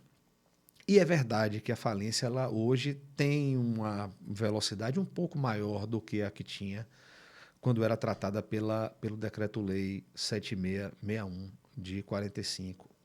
Mas mesmo tendo essa melhoria na velocidade, ainda é um processo muito lento, principalmente porque existem discussões bilaterais envolvendo massa falida e credores que fazem com que o processo não ande. Exemplo, vou arrecadar um determinado bem imóvel.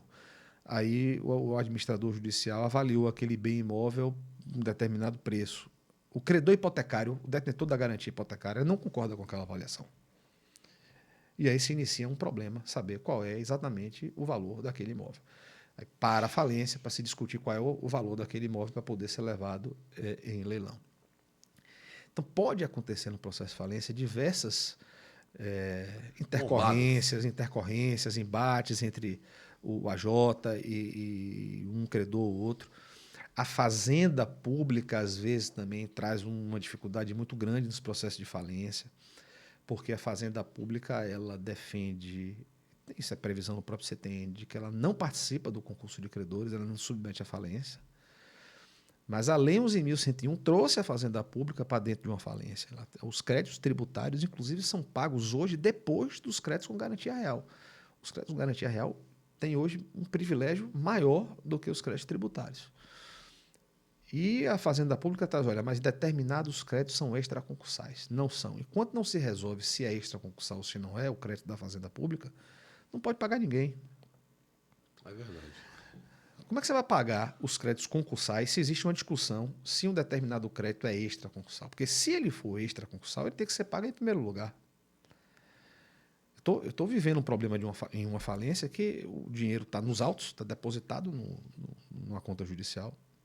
Os credores trabalhistas estão desesperados para receber esses valores, mas esses valores não podem ser liberados, porque a União discute com o administrador judicial se seus créditos são extraconcursais ou se são concursais.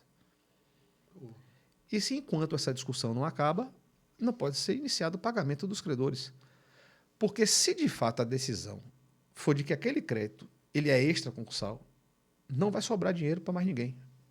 A União vai receber e os credores trabalhistas já não vão ter mais ativos para poder repartir.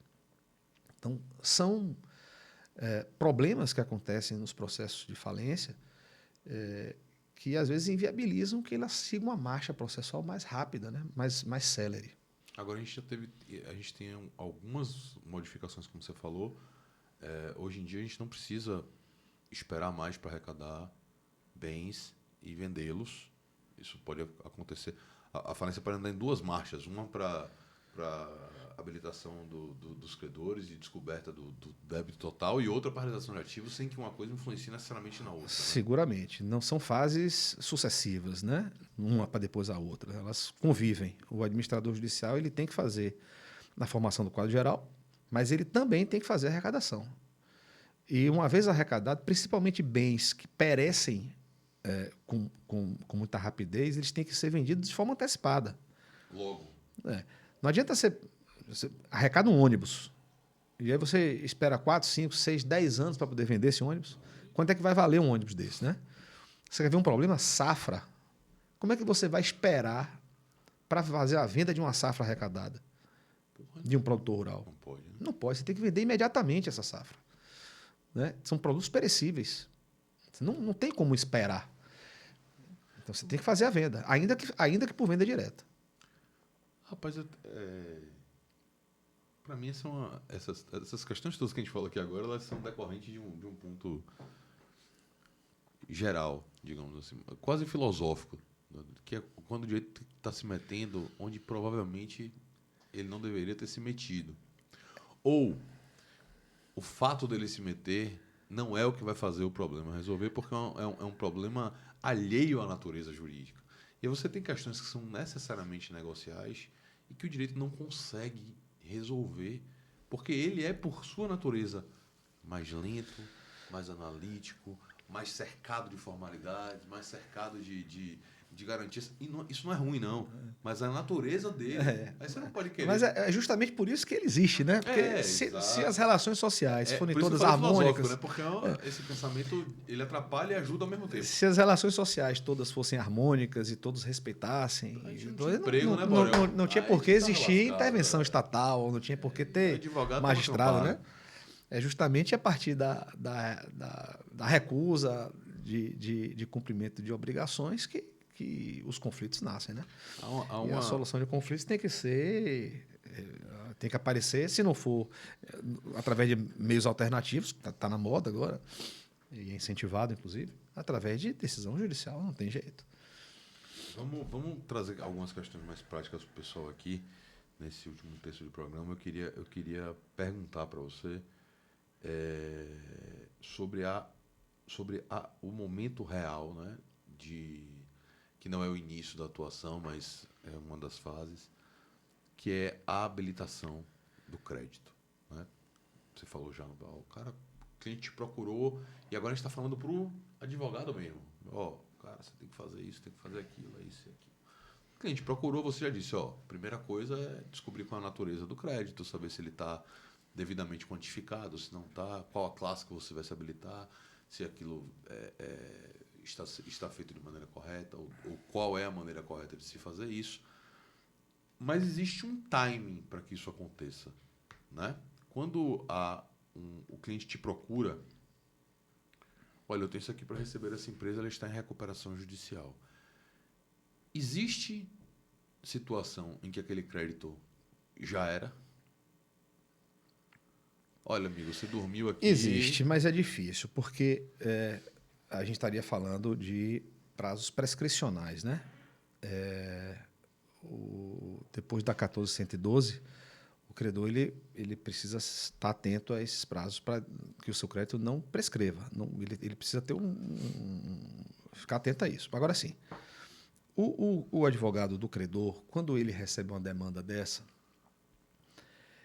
a primeira coisa que ele precisa fazer é tomar conhecimento do estágio do processo. Dificilmente um cliente, um credor, procura um advogado a tempo. Eu estou falando do dia a dia, não estou falando do ideal, não. Estou falando do que acontece no meio da rua. Dificilmente, quando um credor procura um advogado, o processo está em fase inicial. Às vezes acontece, e é bom que aconteça.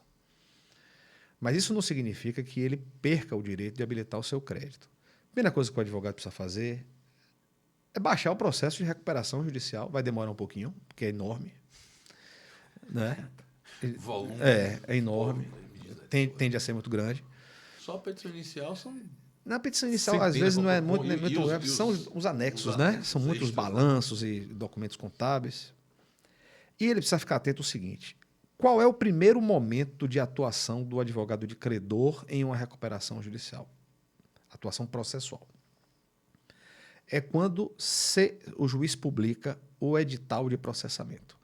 Quando o devedor ele apresenta o pedido de recuperação e o juiz defere a abertura do processo, esse deferimento, essa decisão judicial, ela é reduzida a um edital, e esse edital ele é publicado no Diário de Justiça. A partir desse momento, os credores eles têm um prazo de 15 dias corridos para poder habilitar o seu crédito perante o administrador judicial. E aqui eu já chamo a atenção dos colegas para uma questão que é muito recorrente.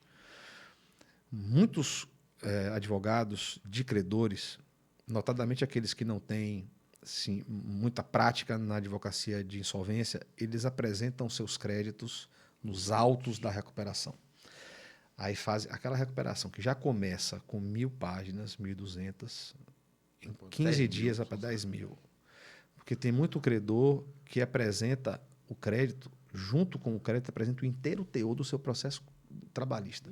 Aí tem acordo do TST, tem acordo do TRT, tem decisões, ata de audiência, tem procuração de lá, de cá, de tudo.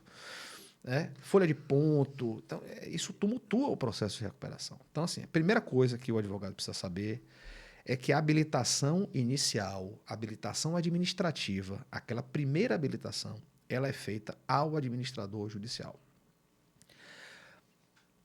Aí você vai me perguntar, mas como é que o credor ele vai saber que uma determinada recuperação começou?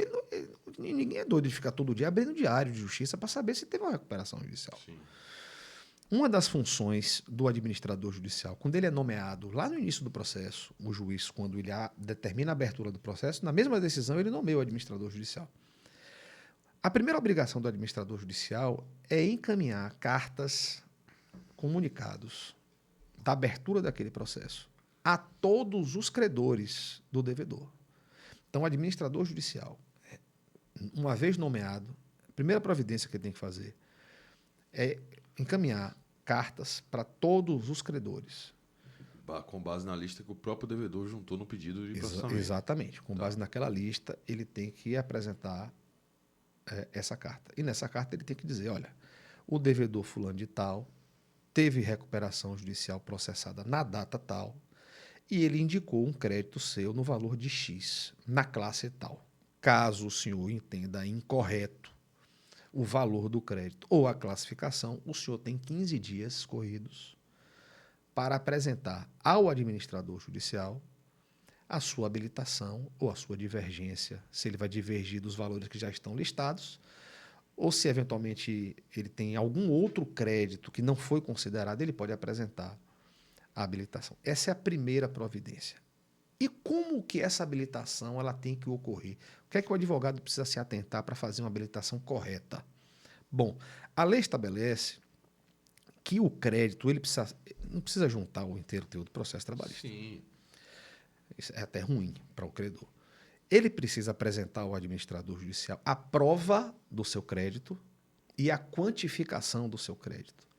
Então, se o crédito é decorrente de uma decisão judicial, lá da Justiça do Trabalho ou da Vara do Consumidor, o que ele precisa trazer é uma certidão de crédito. Ele vai trazer, naturalmente, a cópia de uma sentença, a certidão de trânsito em julgado e a certidão de crédito. Essa certidão de crédito, ela tem que conter o crédito que pode efetivamente ser habilitado na recuperação judicial. No caso dos credores trabalhistas, por exemplo, o administrador judicial ele não vai habilitar o valor de custas processuais ou de INSS, imposto de renda, que está ali. Então, aquela certidão, ainda que eventualmente venha discriminando quais são as dívidas daquela empresa, olha, deve X de verbas trabalhistas, deve Y de custas processuais, honorário de sucumbência do advogado lá trabalhista, não, o administrador só vai poder habilitar o crédito é efetivamente trabalhista. É aquele crédito que se submeterá à recuperação judicial. Tá?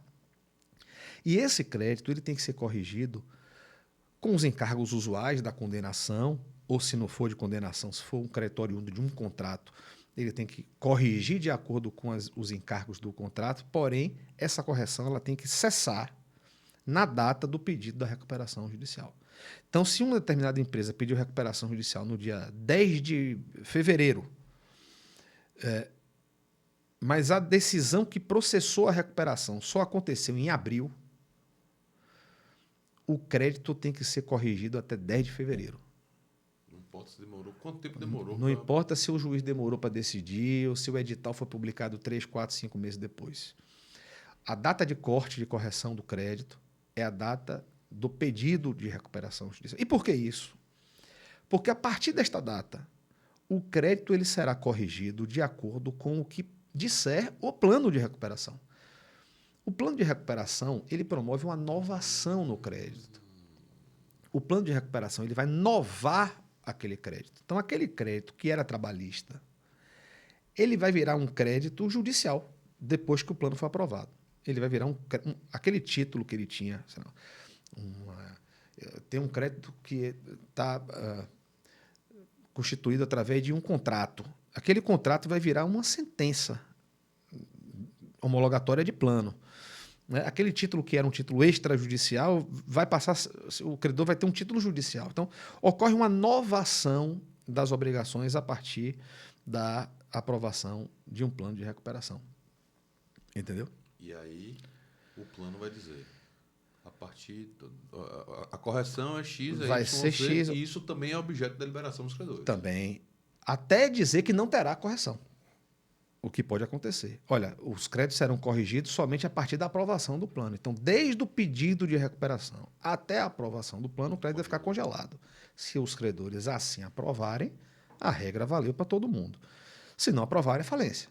E aí, no caso de falência, os créditos retroagirão à data da propositura da recuperação. Ou seja, você pode corrigir o seu crédito naturalmente até a data da quebra da empresa, até a data da decretação de falência. Entende? Que caminho tortuoso da porra. Eu fico com preguiça só de pensar. Não, mas não tem dificuldade, não. Não tem dificuldade. Doido, o credor, ele precisa ficar atento ao seguinte: processo de recuperação é uma coisa, processo de falência é outra. É bem verdade que o processo de falência, de recuperação, ele pode virar um processo de falência. Sim. Mas na recuperação judicial, ele tem que buscar apresentar ao AJ a prova do seu crédito, que pode ser um contrato, pode ser uma escritura, pode ser uma sentença judicial transitada em julgado, e ele tem que apresentar os cálculos dos valores que ele se julga possuir. E esses cálculos têm que observar essa data. Junto a esses dois documentos, eventualmente outro documento que comprove o crédito, ele apresentará ao administrador judicial a sua habilitação ou a sua divergência. E a partir daí, o AJ ele vai ter um prazo, ele estabelece um prazo de 45 dias, depois do final do prazo dos 15 dias de habilitação, para que o AJ possa reunir todas essas habilitações e formular uma segunda lista de credores. Ele vai considerar as suas razões, os seus documentos, vai incluir o seu crédito lá na classe correta, ou então ele vai dizer, olha, Rafael, você me trouxe aqui uma habilitação, mas uma habilitação que não comprova seu crédito e, portanto, eu não vou incluir na lista de credores. A partir daí, a habilitação ela deixa de ser administrativa e passa a ser judicial. Você, enquanto credor, você não vai se contentar com isso. Você não vai se contentar com um indeferimento de habilitação. Está recuperando no pedido dela, trouxe lá, eu devo 50 mil para Rafael na classe de garantia real. Aí a gente vai lá e falou, você me mandou a cartinha, tô aqui no prazo, tá aqui, ó, comprovação do meu valor, dos 50 mil, tá aí o carro, tá tudo certo e tal. Se o administrador judicial entender que aquela comprovação não é idônea da existência do crédito, ele pode retirar a pessoa do quadro? Pode. Ele pode. Ele não só pode, como deve. Porque, às vezes... Não é porque o credor disse que deve, ou o devedor disse que deve, que deve. Que deve, exatamente. o administrador judicial ele tem que auditar essa lista. Sim. Ele Pro bem e pro mal. Pro bem ou pro mal. Ele tem que retirar aqueles credores que não comprovarem a existência do crédito e eles têm que incluírem os Remanejar no lugar credores. certo. Exatamente, porque isso tudo vai repercutir em quórum de aprovação de plano, né? Temos que lembrar que toda essa construção processual ela existe com o objetivo de instalar uma assembleia de credores para aprovação ou rejeição do plano de recuperação. E Então, se esse quórum tá viciado por um credor que não devia estar ali porque ele não comprovou o crédito, isso pode repercutir em deliberações futuras, né? Inclusive em nulidades. Porra, era isso que eu ia perguntar agora, bicho. Se chegar lá na frente alguma coisa, alguma avaliação dessa reabilitação der problema com um plano aprovado, o plano está nulo? Não, o plano não está nulo porque existe uma regra na Lei 11.101, no artigo 39, parágrafo 2º, que diz o seguinte: o plano não será anulado a depender de decisões futuras a respeito de habilitações ou retirada de crédito. Então, isso tudo tem que acontecer antes da Assembleia Geral de Credores. Essa análise, essa verificação toda tem que acontecer antes da instalação da Assembleia. Voltando para o advogado. Você falou lá, pô, eu tô lá sentadinho, em casa, o credor, recebi a cartinha do AJ. Fui lá, procurei o advogado, falei, doutor, recebi essa cartinha, então esse advogado vai lá trabalhar tal.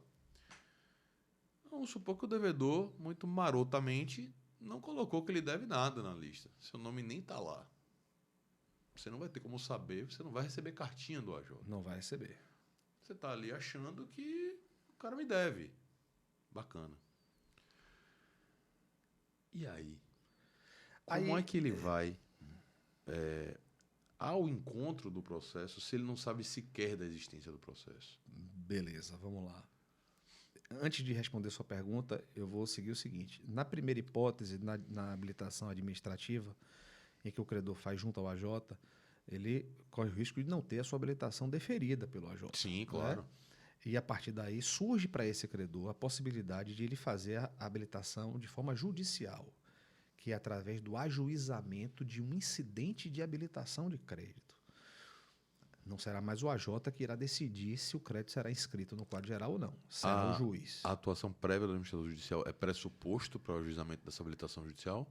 Não se o prazo de habilitação já tiver sido esgotado, que é a sua segunda pergunta. O credor ele não sabia de recuperação judicial nenhuma, ele não recebeu carta do AJ. O crédito dele não foi listado e ele só tomou conhecimento disso meses depois do prazo ter se escoado. O que fazer? A lei possibilita que até que a recuperação judicial seja encerrada, o credor ele pode apresentar de forma judicial um incidente de habilitação retardatária. Então, mesmo atrasado, o seu crédito ele poderá ser inscrito no quadro geral de credores na qualidade de credor retardatário. Em se tratando de créditos trabalhistas, ser retardatário não traz consequências mais gravosas para o credor, porque ele vai poder participar da Assembleia de Credores, vai poder votar. Mas se ele não for um credor trabalhista, o fato dele ser um credor atrasado ou um credor retardatário lhe retirará o direito de votar o plano de recuperação judicial em Assembleia. Esse é o grande prejuízo do credor que se atrasa. Seja porque não tomou conhecimento, seja porque não foi diligente em buscar rapidamente a sua assessoria jurídica. Ele pode ter o seu crédito inscrito através de uma decisão judicial proferida nos autos de um incidente anexo à recuperação. E que desafia recursos normalmente Desafia como qualquer recurso, ação autônoma. É um processo bilateral.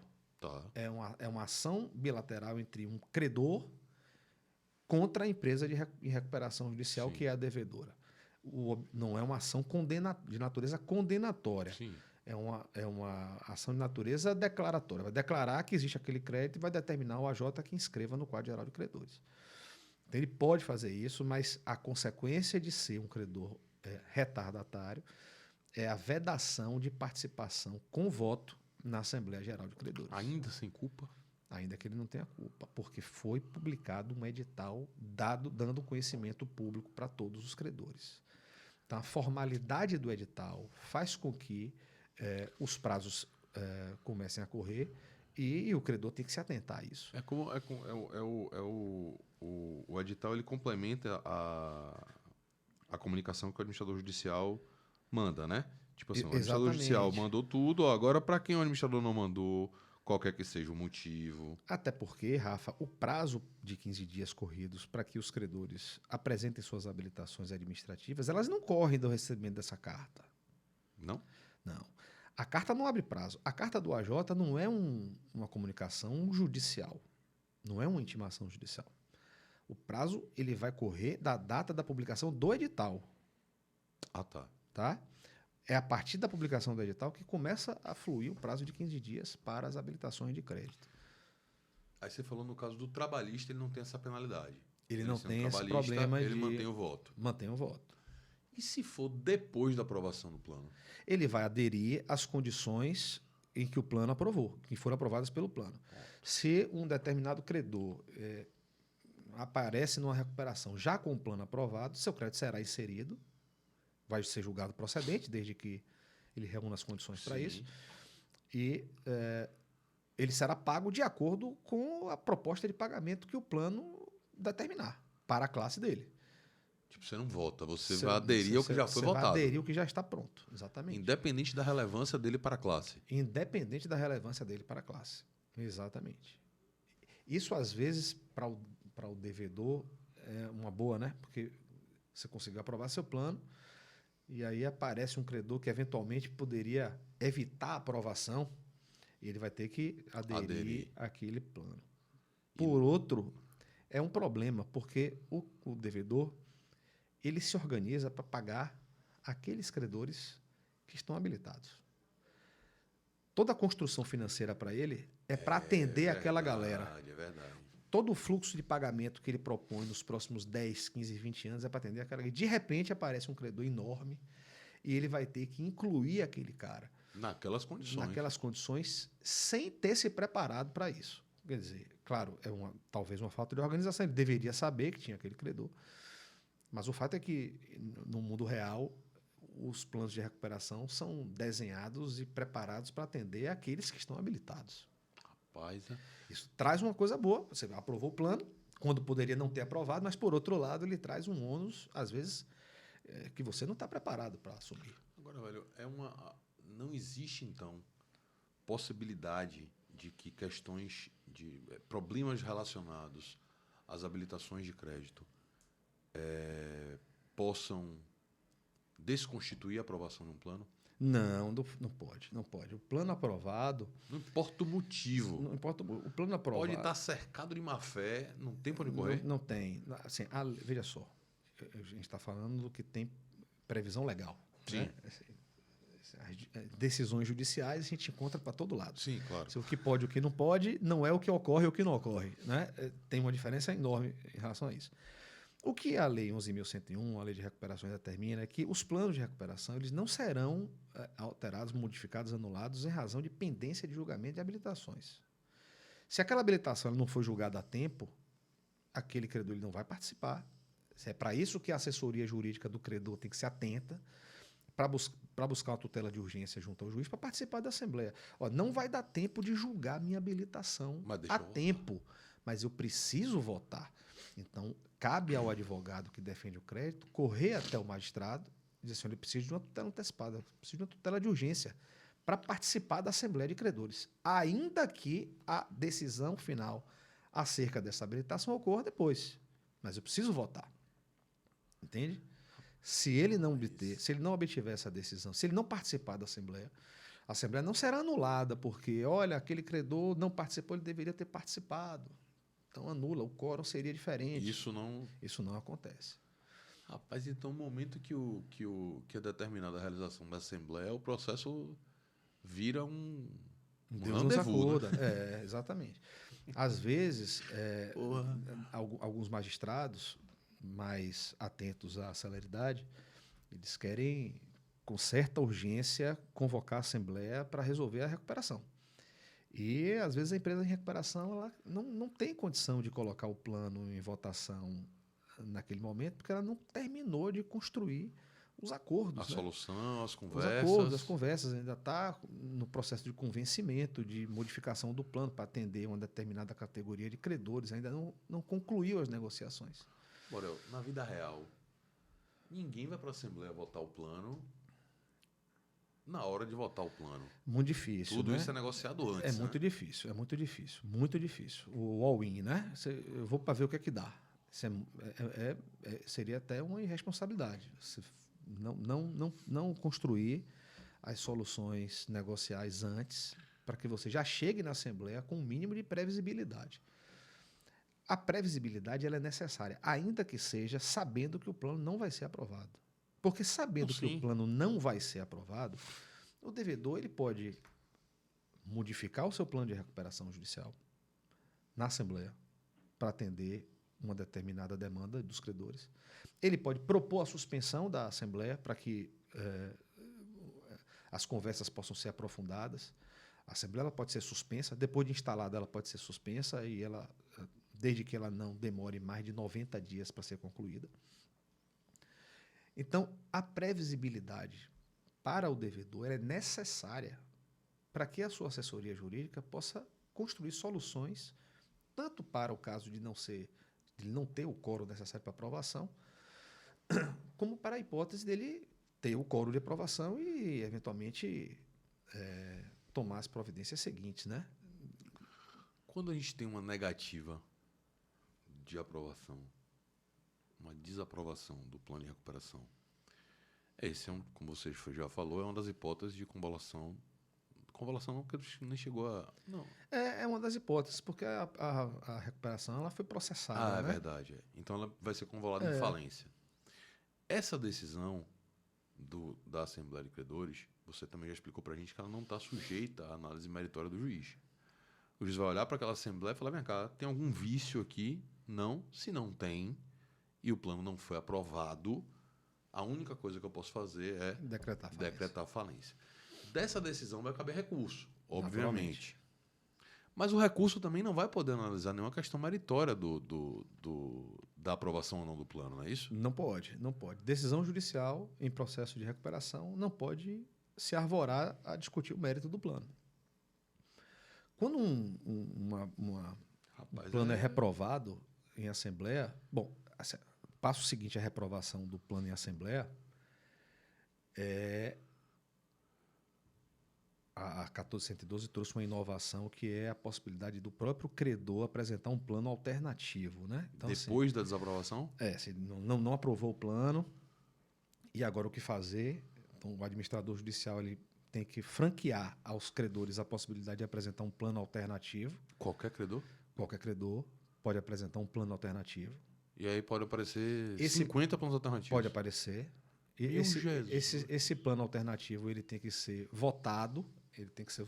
Ali na mesma Assembleia? Não necessariamente na mesma Assembleia. Tá. Porque o fato de você manifestar o seu interesse em apresentar um plano alternativo não significa que você vai apresentar o plano ali naquele momento. Né?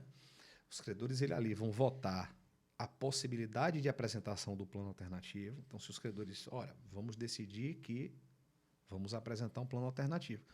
Então, vai ter um prazo para que esse credor apresente o plano alternativo e vai ser votado esse plano. Então, é uma solução trazida pela 1412 para que se evite a decretação da falência a partir da reprovação do plano. Mas se ainda assim, se o plano for reprovado, e se não houver interesse de credor de apresentar um plano alternativo, o juiz ele poderá, a depender de certas condições previstas no artigo 58 lá da Lei de Recuperação, proceder o cram down, que é a concessão da recuperação judicial de forma extraordinária, mesmo com a reprovação pela Assembleia de Credores. Então, desde que aquele plano reúna determinadas condições, essas são as condições estabelecidas no artigo 58, se apenas uma classe reprovou o plano, todas as outras aprovaram. Se dentro dessa classe, mais de um terço dos credores internos da classe votaram a favor do plano. Então, tem uma série de requisitos. Se todos esses requisitos se mostrarem presentes, o juiz ele poderá, de forma excepcional, aprovar o plano de recuperação judicial, mesmo contra a vontade da Assembleia. Poderá ou deverá? Poderá, poderá. Não é um ato vinculado do magistrado, tá? Então, Essa é uma discussão que ele vai ter a algum doutrina nível de análise meritória. ele não vai analisar se o plano é bom ou ruim. Ele vai analisar se a atividade merece ser recuperada ou não, entende? A sutileza da diferença. Então, assim, olha, é uma empresa que está empregando muita gente, tem uma atividade que ainda, por mais que esteja adoentada, ela existe, tem uma arrecadação fiscal. Ixi, Maria. Não entendi, não. Vamos retomar aí do... Eu falei da questão não há análise meritória do juiz. Pronto. Começa daí, ó. Então, o juiz, existe uma discussão na doutrina muito grande se deverá ou poderá proceder ao cram-down. O juiz, para tomar essa decisão, naturalmente, ele tem que observar os requisitos objetivos. Ali Sim, são requisitos todos têm que estar objetivos. presentes. Pronto. Sem discutir. Mas, além disso, ele precisa analisar o seguinte: aquela atividade, por mais adoentada que ela esteja, ela existe, ela está ainda empregando pessoas, está arrecadando tributo. Então, A empresa está cumprindo sua função social. a empresa ali. está cumprindo sua função social, então eu concederei o cram-down. É uma decisão que tem que ser motivada, precisa ser motivada, e não basta simplesmente a verificação objetiva dos requisitos do artigo 58. Tá? Não é uma atividade vinculada do juiz. Olha, desde que esses requisitos se mostrem presentes, logo o juiz terá que dar o cram-down. Não é por aí. Claro, concedendo o cram-down ou não, aos interessados legitimados, o recurso estará disponível. E esse recurso vai ter que discutir questões atreladas à legalidade do procedimento. Não é simplesmente porque o plano foi reprovado pelo juiz que o devedor vai recorrer simplesmente esperneando sem qualquer razão. Ou discutindo, olha, eu mesmo contra a Assembleia, eu preciso me recuperar. Não é por aí, né? O que é que o devedor pode alegar em um recurso? Olha, determinado credor, ele concedeu um voto manifestamente abusivo na Assembleia. Então, eu quero anular o voto daquele credor. E, com isso, desconstituir o resultado da Assembleia. Tá?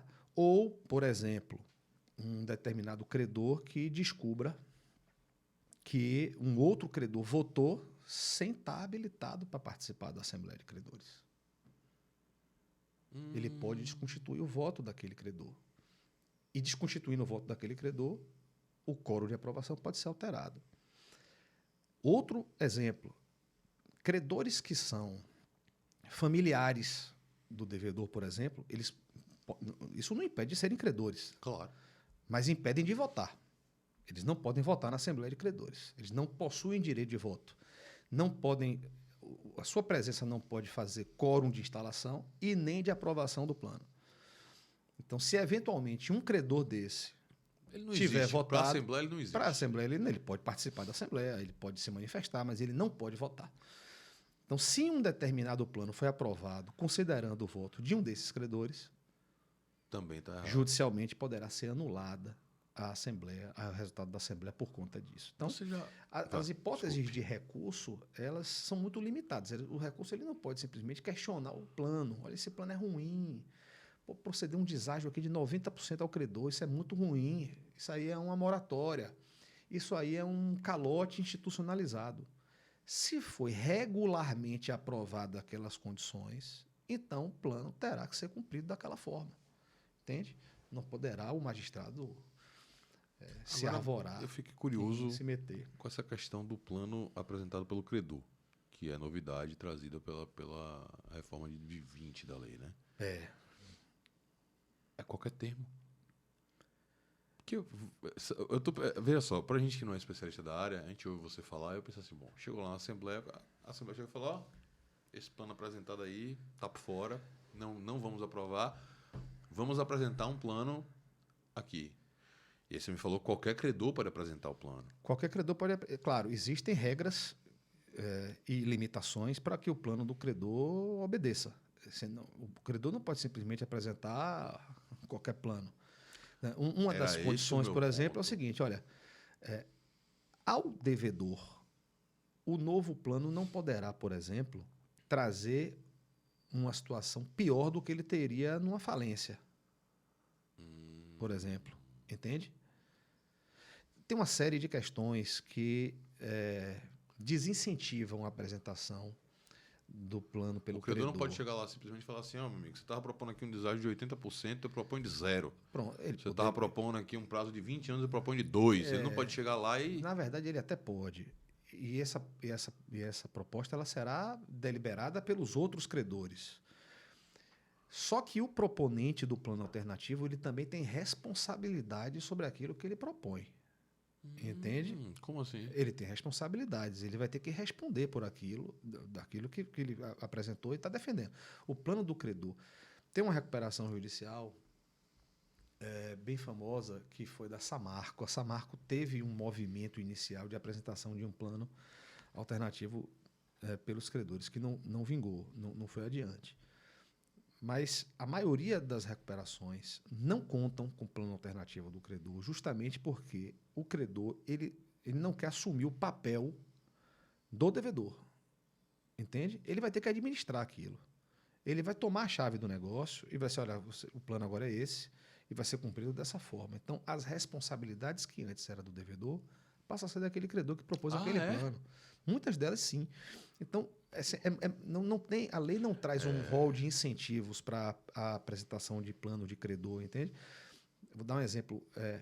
Um microempresário, ele não vai querer apresentar um plano de credor em uma recuperação judicial de uma grande sociedade anônima de capital aberto.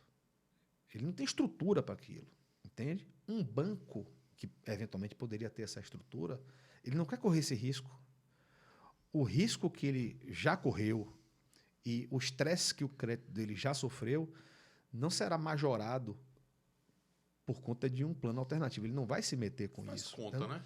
Não vale a pena. Se os credores não constituem comitê de credores, o que dirá apresentar plano alternativo de credor? Apesar de que é uma alternativa que a lei prevê e que está à disposição dos credores.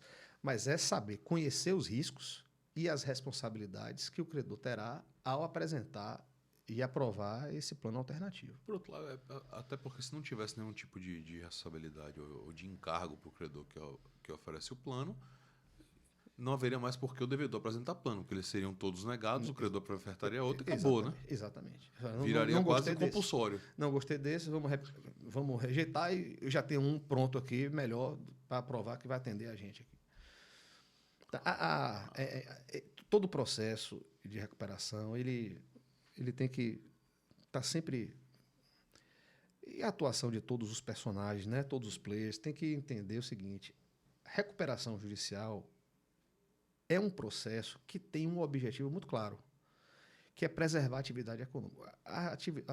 O que está em jogo não é o interesse do devedor, do empresário, do credor, de ninguém.